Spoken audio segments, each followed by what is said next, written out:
Right-ho, Jeeves. Chapter 1. Jeeves, I said, may I speak frankly? Certainly, sir. What I have to say may wound you. Not at all, sir. Well then. No, wait. Hold the line a minute. I've gone off the rails.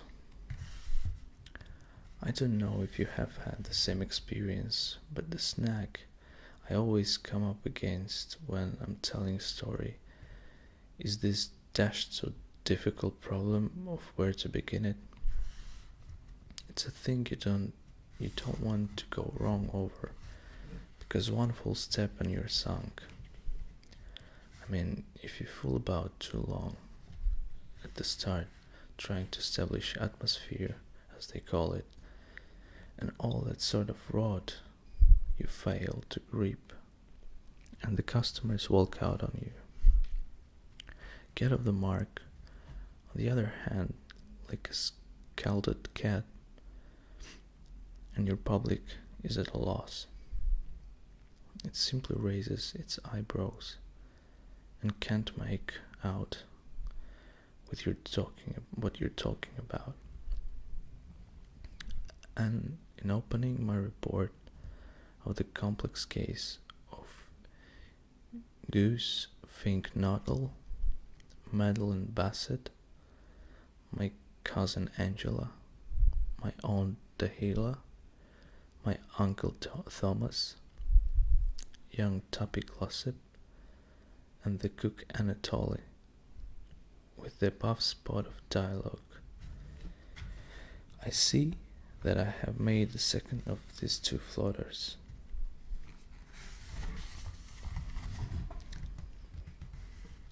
I shall have to hark back a bit, and talking it for all in all, and weighing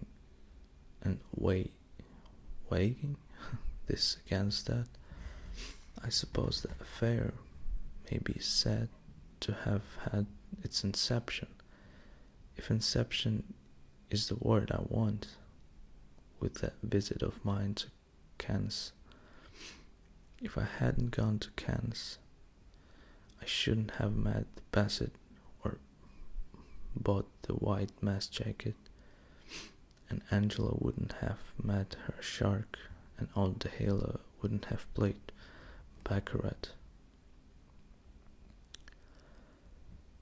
Yes, most decidedly, Cannes was the point d'appui, depot. Right-ho then, let me marshal my facts.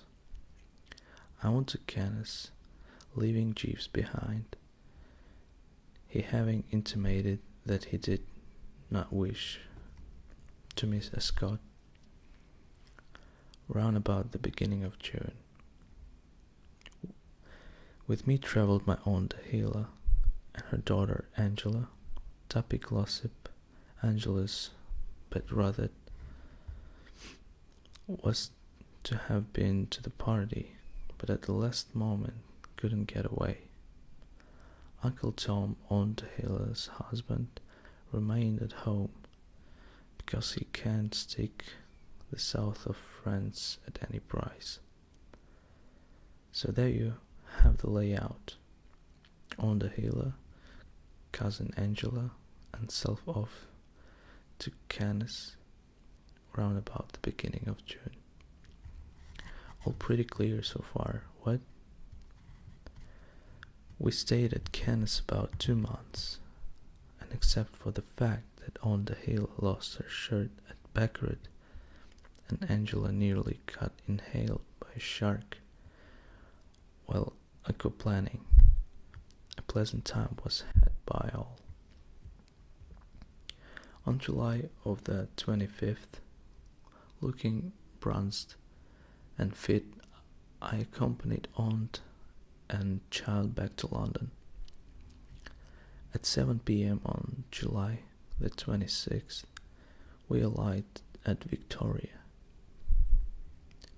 and at 7:20 or thereabouts, we parted with mutual expressions of esteem. They to shove off in on the Hill's car to Brinkley Court, her place in Worcestershire, where they were expecting to entertain Tuppy in a day or two. I to go to flat, drop my luggage, clean up a bit, and put on the soup and fish preparatory to pushing around to the drones for a bit of dinner. And it was while I was at the flat, toweling the torso after a much needed rinse, whatever, that Jeeves, as we chatted of this and that, picking up the threads, as it were, suddenly brought the name of Goosey Fink Noddle into the conversation. As I recall it, the dialogue ran something as follows. Well, Jeeves, here we are. What? Yes, sir. I mean to say home again. Precisely, sir. Seems ages since I went away. Yes, sir. Have a good time at Ascot? Most agreeable, sir. Win anything? Quite a satisfactory sum, thank you, sir. Good. Well, Jeeves, what news on the Rialto?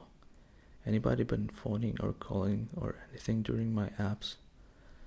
Mr. Finknoddle, sir, has been a frequent caller. I started. Indeed, it would be too much to say that I gapped. Mr. Finknoddle? Yes, sir. You don't mean Mr. Finknoddle? Yes, sir. But Mr. Finknoddle is not in London. Yes, sir. Well, I'm blowed. And I'll tell you why I was blowed. I found it scarcely possible to give credence to his statement. This Finknoddle, you see, was one of those freaks you come across from time to time during life's journey who can't stand London.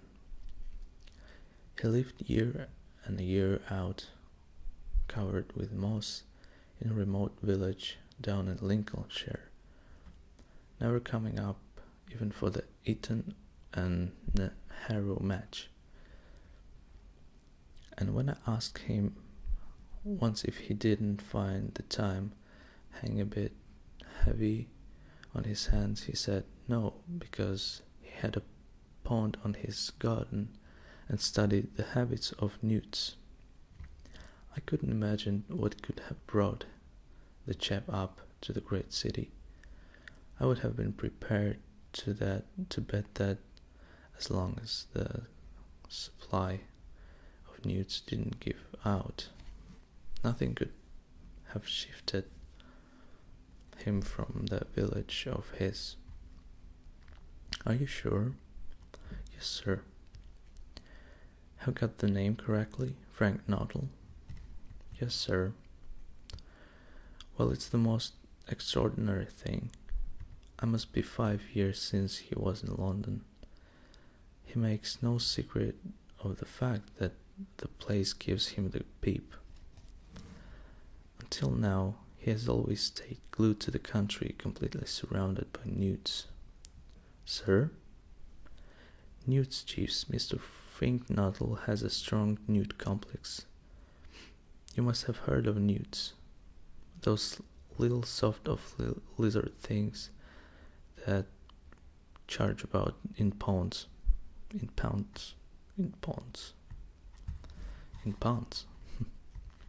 Oh yes, sir. The aquatic members of the family Salamandridae,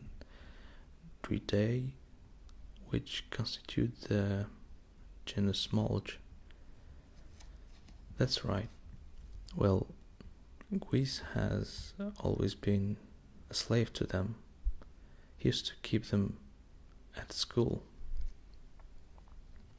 I believe young gentlemen frequently do, sir.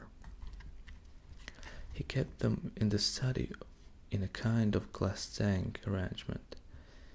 Pretty nifty the whole thing was, I recall. I suppose one ought to have been able to see what the end would be even then. But you know what boys are. Careless, needless, busy about our own affairs. We scarcely gave this kink in Guiz's character a thought.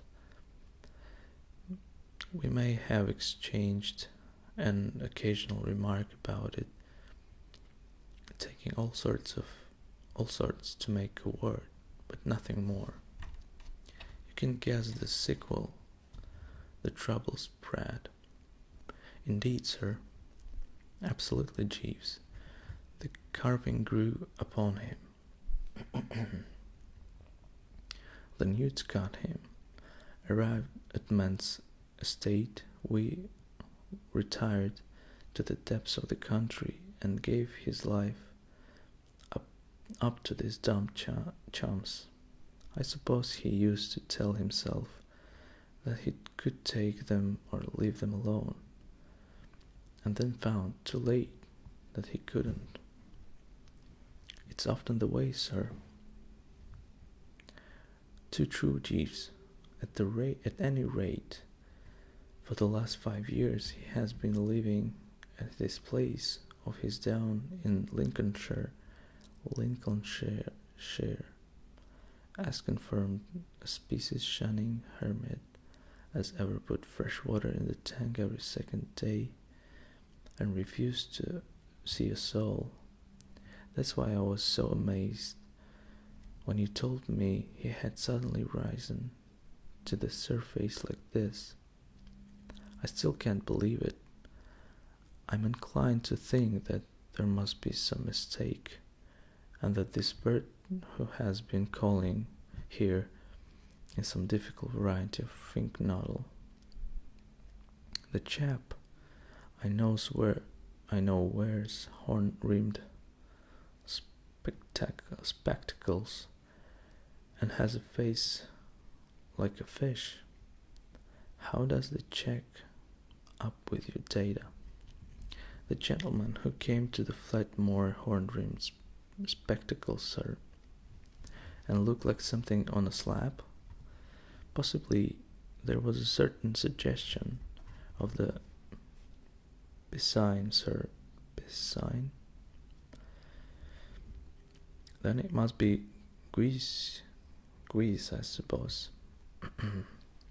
But what on earth can have brought him up to London?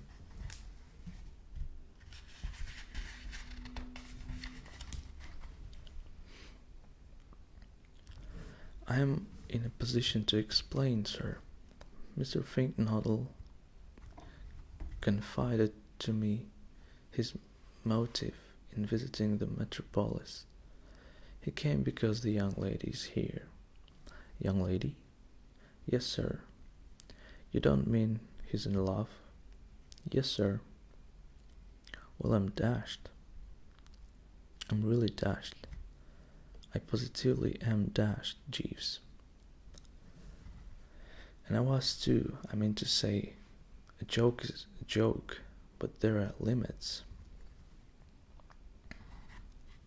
Then I found my mind turning to another aspect of this rummy affair. Considering the fact that Gus Finknoddle against all the ruling of the form book might have fallen in love, why should he have been haunting my flat like this? No doubt the occasion was one of those when a fellow needs a friend, but I couldn't see what had made him pick on me. I wasn't as if he and I were in any way bosom. We had seen a lot of each other at one time, of course, But in the last 2 years I hadn't had so much as a postcard for him. I bought all this to Jeeves. Odd, he's coming to me. Still, if he did, he did. No argument about that. I must have been a nasty jar for the poor parishioner when he found I wasn't here. No, sir, Mr. Frank Noddle did not call to see you, sir. Pull yourself together, Jeeves.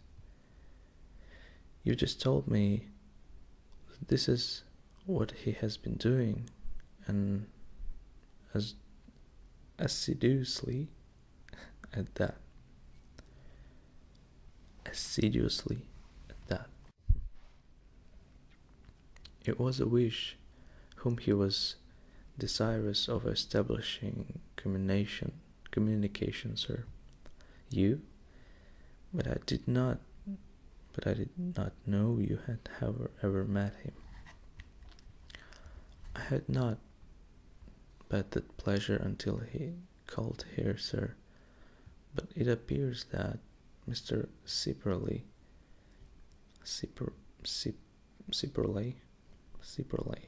a fellow student of whose Mr. Fink Noddle had been at the university, recommended him to place his affairs in my hands. The mystery had conked. I saw all.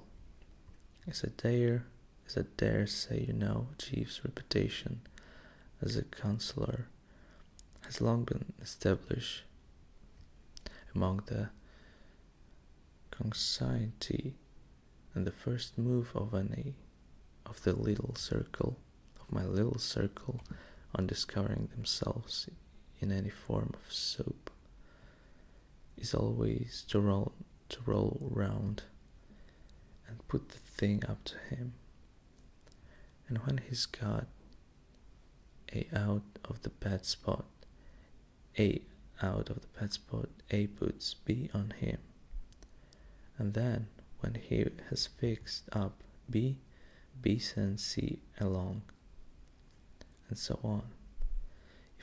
If you get my drift, and so forth.